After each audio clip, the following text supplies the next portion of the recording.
Hey, what's up, y'all? Y'all know my slogan. I don't know it all, but I know what I've been through. Now, before we get into this video, please make sure you head on down to Instagram and follow us on our official Instagram page at Hookah Anonymous _. We're able to be a little more explicit, a little more uncensored, and share content freely without running the risk of having our channel terminated. So, once again, make sure you head on down to Instagram and follow us on our official Instagram page at Hookah Anonymous _. We're almost at 100,000 subscribers. So if you like this video, make sure you subscribe and hit that bell so you're notified every time we drop new content. Now let's get into what you guys came here to see. Now, shout out to Street Certified News because they will interview Drea, who is a well-known Chicago journalist who have interviewed many of your favorite drill artists throughout the years. She would bring a topic that I found very interesting as she would speak on FBG Duck's trial involving OBlock members, and she's a credible source because not only is she from Chicago herself, but she happens to be in attendance at the courthouse witnessing everything going on within the trial. I'm not saying every day she's there, but at least this particular day where she would be able to let us know a few key details that's going on inside the courtroom, yeah, she laid it on us a little bit. Now, as we know so far, according to court documents, the feds were able to track the car that was used in the commission of the crime, as the car occupied the alleged suspects making their way to the Gold Coast after receiving the drop on FBG Duck's location by THF-TZ. We've been told that it's surveillance footage of certain members getting into the cars, as well as surveillance footage inside of Parkway Gardens showing members running out of the building as well. The surveillance don't stop there because street cameras will also catch the vehicle en route to the Gold Coast, as the feds would track their movements to prove that the members were on their way to the Gold Coast. Now, according to Drea, she let us know that the courtroom for the trial is slick divided, which would make sense after we heard about the situation allegedly between Muwop's family and Mama Duck. Rumors would surface that Mama Duck and Muwop affiliates would get into a back and forth shouting match, but it didn't escalate any further than that. However, this can contribute to the possibility of supporters of both families sitting on two different sides of the courtroom. And just think about it, that has to be a little awkward, as tension will be in the room, because we're not just talking about these guys being there for somebody beating up somebody or something like that. This is a death that they're dealing with. And shout out to Mama Duck and the other families for being able to go there and support their loved ones in a cordial manner, regardless of the circumstances.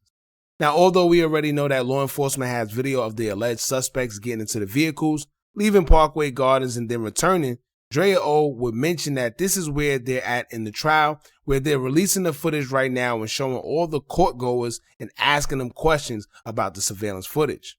For the people that's wondering, where's the other footage at? Well, y'all gotta remember that trial is a process and the feds can't just expose their hand that fast. They have to build everything up and create a narrative that proves their point, for the prosecutors.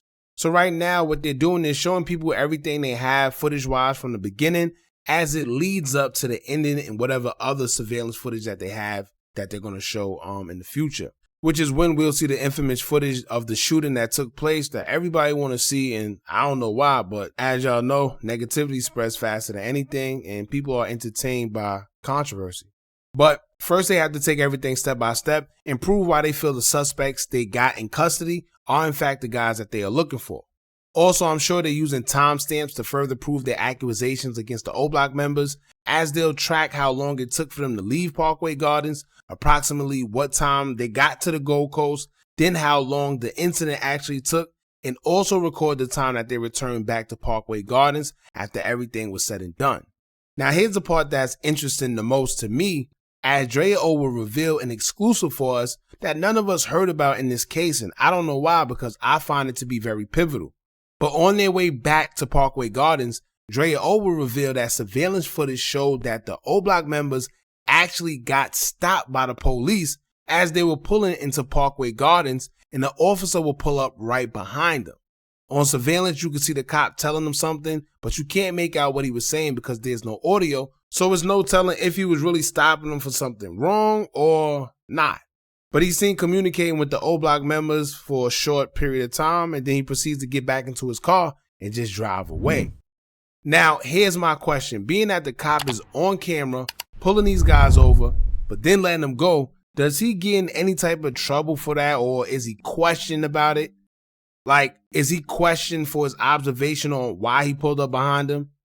And I know people get stopped all the time and police let them go, but in this case, it was clearly a reason he pulled them over, but judging from surveillance footage, he didn't pursue his investigation.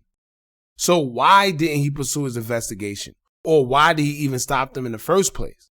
The only thing I could think of is that the officer seen them speeding and would drive up behind them to see what's going on, but maybe once they let him know that they were going right into the gates, he probably figured, well, I'll cut them a break because they're already here anyway. You know? But what the officer didn't know is that he possibly let go murder suspects after the incident and could have been the first one to actually bust them shortly after everything had transpired. And the funniest part of it all is I know after everything came out and these guys were picked up for everything, I know he was at home and he's watching the news and he's probably like, wow, I was literally right there. I'm the one that stopped these guys. You know, I know he probably kicking himself in the face because had he further investigated, he could have possibly uncovered firearms or anything else that they didn't discard before they got into them gates. Who knows what, you know, allegedly. All this is alleged, by the way. But I know their hearts was beating fast as hell when they seen that cop pull up behind them before they got into them gates, man. Imagine doing all that, getting away from everything, only to be stopped right in front of your destination. That's crazy, man. However, they were still picked up for the situation, so whether they got caught by him or anybody else, now they got to fight for their freedom in the courthouse in regards to the whole situation. Now, I actually wonder if they'll even bring that cop that stopped them in the courtroom so maybe he could describe how they looked. You know, maybe he got details. Maybe he'll say that they all look nervous and suspicious or et cetera, et cetera. You never know what the feds got up their sleeve. You know, they'll probably use some of the details from him to further their prosecution and say, well, you know, they looked nervous when he stopped them, so maybe they was coming. Who knows? Right? You never know how the feds play, man. Now, it'll be more to come within this case. Y'all keep in mind that they said it was supposed to last for about 2 months. So I'm sure it's going to be more cooperators involved or more witnesses, more surveillance, just more everything that'll probably shock us when everything is all said and done. I know the last person to get on the stand and testify was Trench's News.